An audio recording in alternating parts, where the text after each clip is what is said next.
Hello friends, नमस्ते। मैं उजाला कटारिया आपका स्वागत करती हूँ योगा लाइफ में, आपकी योगा टीचर। कैसे हैं आप सभी? आज के इस वीडियो में हम बात करेंगे कुछ प्राणायाम के बारे में। तो वो प्राणायाम बेसिकली हम क्यों कर रहे हैं, किस चीज़ के लिए, उनका पर्पस क्या रहेगा पीछे, तो वो मेन टॉपिक है लंग्स। फेफड़ों की कार्य क्षमता को बढ़ाने के लिए आज मैं आपके साथ 3 ऐसे प्राणायाम डिस्कस करूंगी जो आपको डेली रूटीन में अगर आप करेंगे तो आपको बहुत ज़्यादा फ़ायदा मिलेगा। देखिए, ज़रूरी नहीं है आपके पास सुबह के समय टाइम नहीं है करने का, मॉर्निंग में आप नहीं कर पाएँ, समय नहीं मिलता है, तो आप इवनिंग में उसका अभ्यास बहुत अच्छे से कर सकते हैं। बस खाना खाने के 3 से 4 घंटे का गैप बीच में होना चाहिए, और सुबह अगर आप खाली पेट करेंगे तो बहुत अच्छी बात है।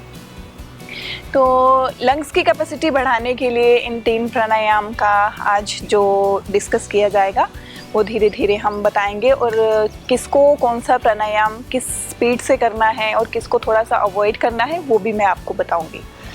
लंग्स जो कि अच्छे से ऑक्सीजन को ग्रहण करता है और कार्बन डाइऑक्साइड बाहर निकलती है, ये काम हमारा नाक से लेके हमारे लंग्स तक का काम रहता है। रेस्पिरेटरी सिस्टम के ज़रिए इस काम को किया जाता है। नाक द्वारा ब्रीद इन ऑक्सीजन को अंदर भेजा जाता है लंग्स तक, और वहाँ से फिर कार्बन डाइऑक्साइड को नाक के द्वारा ही बाहर फेंक दिया जाता है। तो हम अपने लंग्स को किस तरह से बहुत अच्छे से उससे काम करवा सकते हैं, कार्य करवा सकते हैं, वो हमारे हाथ में है। देखो, किसी भी अगर कोई एक मशीन भी है, अगर उससे अच्छे से काम लेना है तो उसकी जो क्या कहते हैं, उसको बार बार सही रखना, टाइम पे टाइम उसकी सर्विस करना और उसके प्रति ध्यान देना, उसकी ऑयलिंग करना, हम कितना कुछ करते हैं। तो ऐसे ही शरीर भी एक मशीन ही है। जब तक आप उसका ध्यान नहीं रखेंगे, उसकी कोई सर्विस नहीं करेंगे, उस पर ध्यान नहीं देंगे, तो वो काम भी धीरे धीरे फिर कम करता जाएगा, शरीर की कार्यक्षमता कम होती जाएगी। तो आज बात करेंगे, फिर आते हैं अपने मेन टॉपिक पे, ज़्यादा बात ना करते हुए। तो सबसे पहले हम अभ्यास करेंगे भस्त्रिका प्राणायाम। देखिए, भस्त्रिका प्राणायाम एक ऐसा प्राणायाम है जो हमारे नाक से और हमारे फेफड़ों से लेके नाक के ज़रिए जो हमारे कीटाणु हैं, टॉक्सिन्स हैं, उन्हें बाहर निकालने में बहुत हेल्प करता है।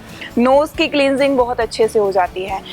जो इस एरिया में जो कफ जमा रहता है, उस कफ को बाहर निकालने में बहुत हेल्प करता है। तो ओवरऑल जो यहाँ से लेके जो यहाँ तक का रास्ता है, इसके लिए ये भस्त्रिका प्राणायाम बहुत अच्छा है। अस्थमैटिक लोग जो होते हैं उनको बहुत धीमी गति से इसका अभ्यास करना चाहिए, क्योंकि ये उनकी कार्य क्षमता, जो सांस लेने में उनको दिक्कत होती है, ब्रीदिंग अच्छे से नहीं कर पाते हैं, तो बहुत हेल्प करता है। जिनका ब्लड प्रेशर हाई है, अगर मान लो आज आपको अभ्यास करना है और आपका ब्लड प्रेशर बहुत ज़्यादा बढ़ा हुआ है, तब थोड़ा इसका जो अभ्यास है वो मत करें। अगर नॉर्मल से थोड़ा ज़्यादा ऊपर है तो बहुत धीमी गति के साथ अभ्यास करिएगा, फटाफट से स्पीड पकड़ने की ज़रूरत नहीं है। और अगर बिल्कुल ब्लड प्रेशर नॉर्मल है तो भी एक नॉर्मल सी गति के साथ इसका अभ्यास करें, ठीक है। बहुत ज़्यादा फटाफट करने से कई बार क्या हो जाता है कि सर भारी हो जाता है। अगर वैसे भी इस दौरान आपका सर भारी हो तो आप वहीं रुक जाइए, ज़बरदस्ती अपने शरीर के साथ नहीं करेंगे। भस्त्रिका 2 तरीके से बताऊंगी कि कैसे करना है। लाभ सबको पता है, बेसिकली आज हमारा जो सबसे बड़ा हमने लाभ क्या उठाया है, लंग्स, तो उसी पे फोकस करेंगे। तो भस्त्रिका सबसे पहले मैं जेस्चर्स के साथ, आर्म्स के साथ किस तरह किया जाता है वो बताऊंगी। फिर जिन्हें मुश्किल लगता है आर्म्स के साथ करना, आराम से बैठ के कैसे करना है वो भी बताऊँगी, ठीक है। तो सबसे पहले हमें इस तरह से ढीली मुट्ठी बनानी होती है कंधों के सामने, और हथेली जो है वो सामने की तरफ रहेगी, कोई ऐसे अंदर नहीं रखेगा। आपकी जो कोहनियाँ हैं वो आपके शरीर के साथ लगी रहेंगी। आपको बैठना बिल्कुल सीधा है। जो ज़मीन पर नहीं बैठ सकते हैं वो कुर्सी पर बैठ के अपनी कमर और गर्दन को एकदम सीधा रखेंगे, ठीक है। आप इसे बेड पर बैठकर भी कर सकते हैं। इस तरह किया। भस्त्रिका में सांस लेना और छोड़ना दोनों चीज़ें जो है वो एक फोर्स के साथ होती हैं। एक फोर्स लगा के आपको ब्रीद इन करना है, फोर्स लगा के ही ब्रीद आउट करना है। दोनों चीज़ों पे इक्वली ध्यान रखना है, बराबर का रखना है, ठीक है। श्वास लेते हुए हाथ ऊपर जाएगा और मुट्ठी खुल जाएगी नाक द्वारा, ठीक है। पूरी फोर्स के साथ ऊपर गए, मुट्ठी खुल गई, पूरी फोर्स के साथ वापस आए। और जब वापस आते हैं तो अपनी एल्बो के साथ एक यहाँ पे एक थोड़ा सा जो प्रेशर पड़ता है तो वो लंग्स को एक तरह का पंप देता है कार्बन डाइऑक्साइड को बाहर फेंकने में, टॉक्सिन्स को बाहर फेंकने में। तो जो ये रास्ता है वो खुलना शुरू हो जाता है, कफ रेशा जो जमा होता है वो पिघलना शुरू हो जाता है। ठीक है, कोशिश करिए इसको आंखें बंद करके करने की। मेरे साथ अभ्यास कर सकते हैं। मैं अभी सिर्फ इसका 10 बार अभ्यास करके बताऊंगी। 10 काउंट्स। ठीक है, लेट्स स्टार्ट।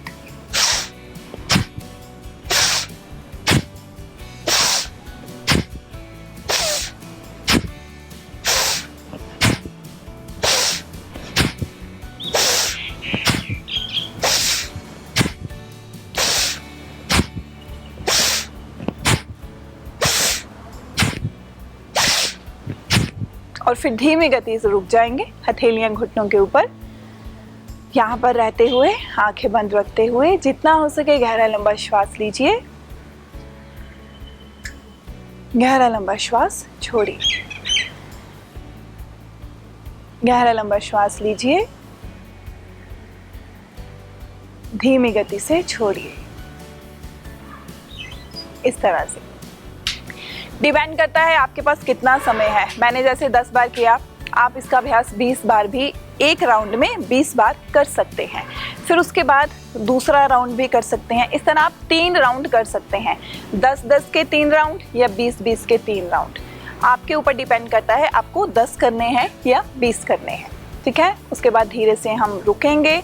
एक राउंड में और कर देती हूँ, एक साथ कर सकते हैं अगर आप करना चाहते हैं। चलिए फिर से ढीली मुट्ठी कंधों के आगे एंड लेट्स स्टार्ट।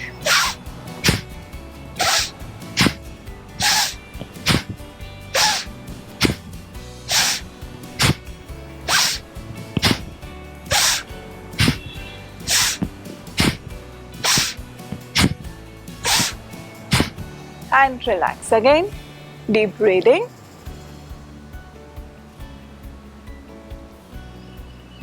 और फिर धीरे से आंखें खोल लीजिए। तो ये हुआ जेस्चर के साथ, मतलब अपने हाथों को यूज़ करते हुए, बाजुओं को यूज़ करते हुए किस तरह से करना है। अब जैसे कि मैंने बताया था कि 2 प्रकार बताऊंगी, तो दूसरे में आपको क्या करना है, अपने हाथों को इसी प्रकार अपने घुटनों पे रखना है, बिल्कुल रिलैक्स बैठना है। या आप इस तरह से ज्ञान मुद्रा भी ले सकते हैं, अपनी उंगली और अपने अंगूठे को, पहली उंगली, तर्जनी उंगली और अंगूठे को मिलाते हुए इस तरह से भी आप रख सकते हैं। करना वही है, श्वास लेना भी फोर्स के साथ है, छोड़ना भी फोर्स के साथ है। तो उससे पहले एक लंबी गहरी श्वास ले लीजिए, धीमी गति से छोड़िए। चलिए स्टार्ट करते हैं।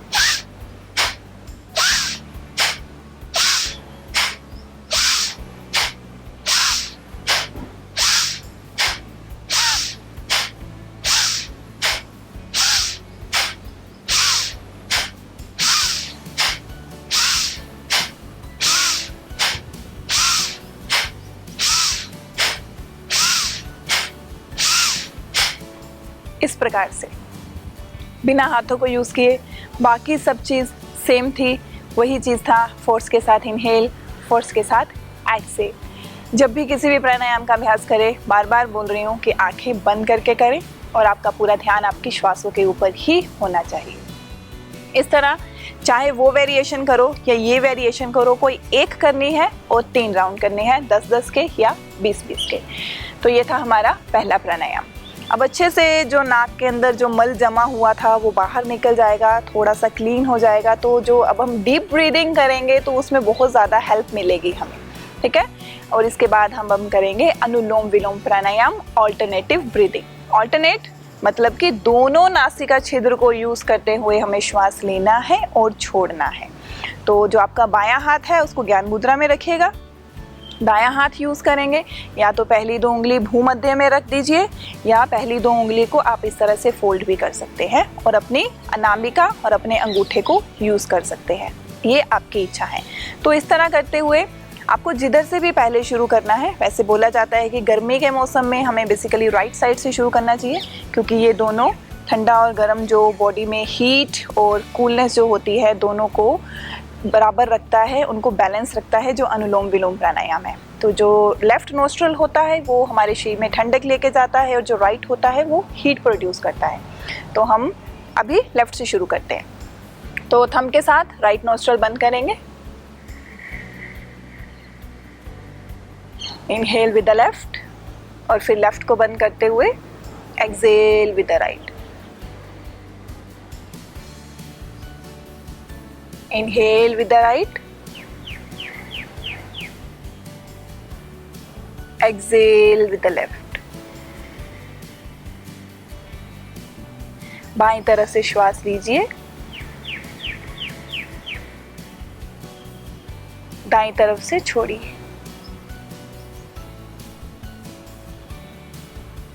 फिर दाईं तरफ से लीजिए, बाईं तरफ से छोड़िए। बाईं से लेके बाएं से जब छोड़ा तो 1 राउंड हुआ। इस तरह आप 5 से 10 राउंड करेंगे।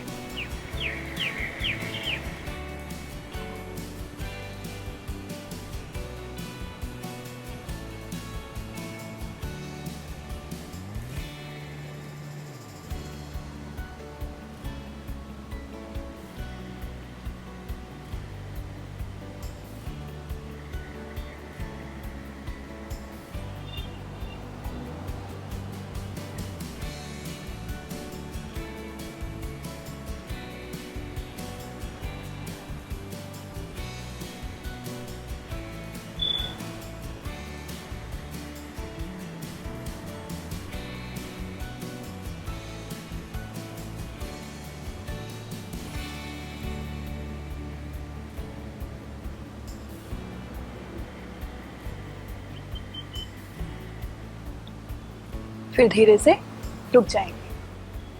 तो ये मैंने सिर्फ अभी आपको 5 बार करके बताया, ठीक है। बाईं तरफ से शुरू किया, इधर से छोड़ा, फिर इधर से लिया, इधर से छोड़ के ये 1 राउंड हुआ। टाइम पे डिपेंड करता है, फिर वही 5 राउंड करो, 10 करो, 15, 20, 1 मिनट, 5 मिनट तक, 10 मिनट तक भी आप अनुलोम विलोम का अभ्यास कर सकते हैं। जब कोशिश करनी है कि श्वास को खींच के, ये चीज़ बिल्कुल ना करें। जितना पॉसिबल है आपके लिए धीमी गति के साथ लंबी गहरी श्वास अंदर ले जाना है और उसी धीमी गति के साथ लंबी गहरी श्वास आपको छोड़ना है। जितना हो सके हवा को अंदर तक भरिए, अपनी छाती तक और अपने पेट तक। इस प्राणायाम के दौरान भी आप बेली ब्रेथ कर सकते हो, जो कि नॉर्मली बोला जाता है। वो भी मैं अच्छे से एक्सप्लेन कर दूंगी ये तीनों प्राणायाम के बाद कि बेली ब्रेथ को करना कैसे, अगर आप वो भी करना चाहते हैं। तो ये हो गए हमारे 2 प्राणायाम। तीसरा आखिरी प्राणायाम कौन सा है? हमिंग बी साउंड, भ्रामरी प्राणायाम। हमिंग बी साउंड में क्या करना होता है? पहले गहरा श्वास लेना है और जब श्वास को हम छोड़ते हैं तो उस दौरान हमें एक म साउंड को निकालना होता है अपने मुंह से, म साउंड को क्रिएट करना होता है। तो जब म साउंड हम बोलते हैं तो हमारे जो होंठ वो हैं वो बंद रहेंगे और जो दांत हैं वो उनको आपस में इस तरह से अंदर टाइट नहीं करके रखना है, जोड़ के नहीं रखना है, अपने जौ को, जबड़े को रिलैक्स रखना है, ठीक है। सिर्फ आपके होंठ बंद रहेंगे और जो एक इसकी वाइब्रेशंस जो निकलती हैं जब हम प्रैक्टिस करते हैं हमिंग बी साउंड भ्रामरी प्राणायाम, तो आपका जो पूरा ध्यान और आपका पूरा जो अटेंशन है वो उस वाइब्रेशंस के ऊपर, उस आवाज़ के ऊपर होना चाहिए, जो कि बहुत हेल्प करेगा आपके मेंटल लेवल को स्टेबल करने के लिए। जो स्ट्रेस रहता है, स्पेशली आजकल के इस समय में बहुत सारे लोग बहुत ज़्यादा टेंशन में हैं अपने स्वास्थ्य को लेके, तो उनके लिए ये प्राणायाम बहुत अच्छा है। ये आपको फिजिकली और मेंटली दोनों बेनिफिट्स देगा। तो अभ्यास करते हैं। भ्रामरी प्राणायाम भी हम मुद्रा के साथ कर सकते हैं, जेस्चर के साथ भी कर सकते हैं और यूँ सीधा बैठ के भी कर सकते हैं। जेस्चर कैसे लेना है? सीधा बैठ के वही ज्ञान मुद्रा हो गई, एक तो ये हो गया। जेस्चर कैसे लेना है? अंगूठे के साथ हमने कानों को बंद करेंगे, कान के अंदर में ही घुसाएंगे अपना अंगूठा।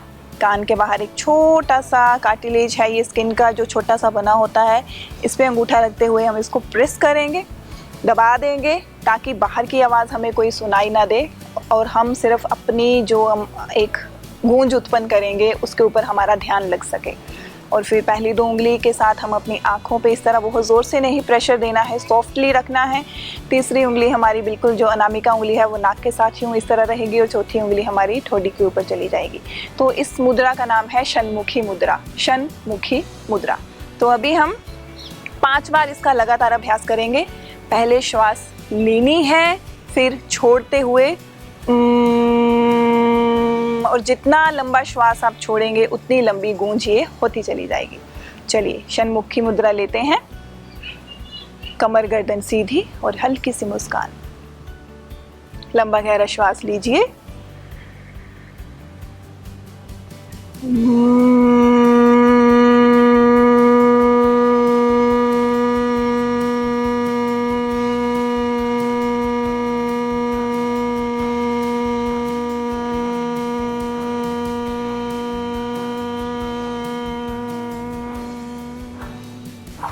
फिर इनहेल,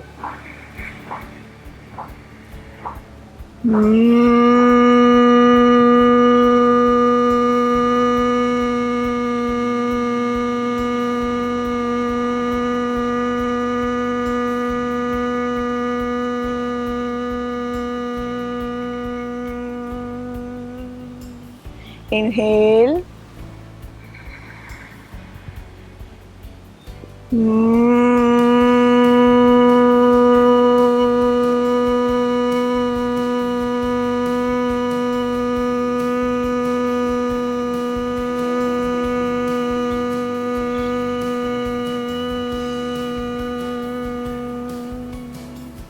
श्वास लीजिए।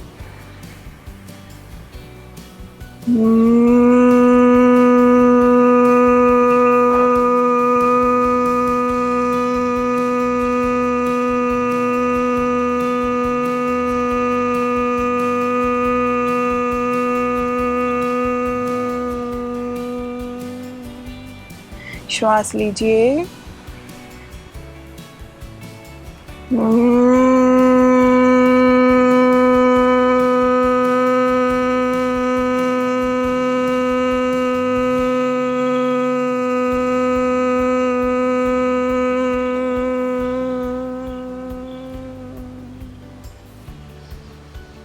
धीमी गति से हाथों को नीचे ले आइए।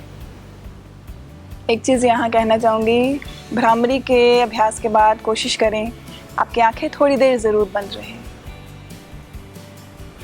जो तरंगे उत्पन्न हुई हैं आपके भीतर, आपके आसपास, उन्हें बहुत अच्छे से महसूस कीजिए। बहुत ही आपके दिमाग को, आपके मन को शांति देने वाला प्राणायाम है ये। और उसके बाद जब आप चाहें धीरे से अपनी आंखें खोल सकते हैं। तो ये 3 प्राणायाम बहुत अच्छे से करिएगा। अनुलोम विलोम का अभ्यास कोई भी कर सकता है। सिर्फ भस्त्रिका में थोड़ा सा ध्यान देना है। सर भारी है, ब्लड प्रेशर हाई है, तो थोड़ा सा आप उस समय केयरफुली होके करिएगा। तो अब थोड़ा सा बेली ब्रेथ भी बता देती हूँ कि किस तरह करना है। डीप ब्रीदिंग कोशिश करिए कि आप बैठने के बजाय थोड़ा अगर लेट के करेंगे तो आपको ज़्यादा अच्छे से हो पाएगी और आप उस पर फोकस कर पाओगे। तो उसको करने के लिए आपको इस तरह से अपनी पीठ के बल लेटना है। इस तरह से पीठ के बल लेटेंगे और कोशिश करिए कि आप अपनी लेग्स को इस तरह से मोड़ लीजिए, घुटनों को मोड़ लीजिए। और जब हम बेली ब्रेथ होता है कि पूरा नाभि तक श्वास को भरना है और पेट भरते हुए, फूलते हुए गुब्बारे की तरह आपको फील होना चाहिए और दूसरे बंदे को दिखना भी चाहिए कि हाँ पेट भर रहा है और फूल रहा है। जितनी गहरी लंबी श्वास लेके पेट भरिए, फिर उसी श्वास को बहुत धीमी गति से छोड़ते छोड़ते धीरे धीरे धीरे धीरे धीरे धीरे पेट जो है वो अंदर की तरफ जाएगा। और इसमें भी हम अपने नोज को ही यूज़ करेंगे। तो इस तरह से अपना एक दायां या बायां हाथ कोई भी इस तरह अपने पेट पे रख लीजिए।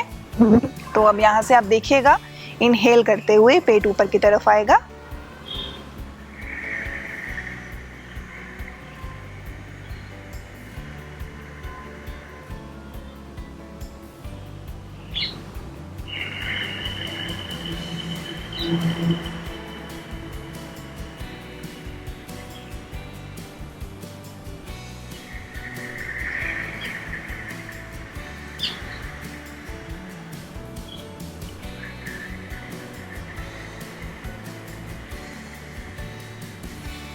इस तरह से जितना हो सके पेट फुलाना है और जितना हो सके उसको अंदर की तरफ ले जाना है।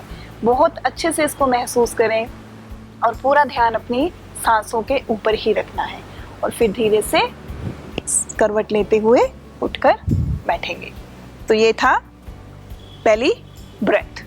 तो इन सब चीज़ों को अपने रोज़ की रूटीन में ज़रूर शामिल करें और अपने आप को स्वस्थ रखें। यही कामना रहेगी कि आप सब स्वस्थ रहें, अपने अपने घरों पर सेफ रहें। तो अगर आपको वीडियो अच्छी लगी है तो लाइक ज़रूर कर दीजिएगा।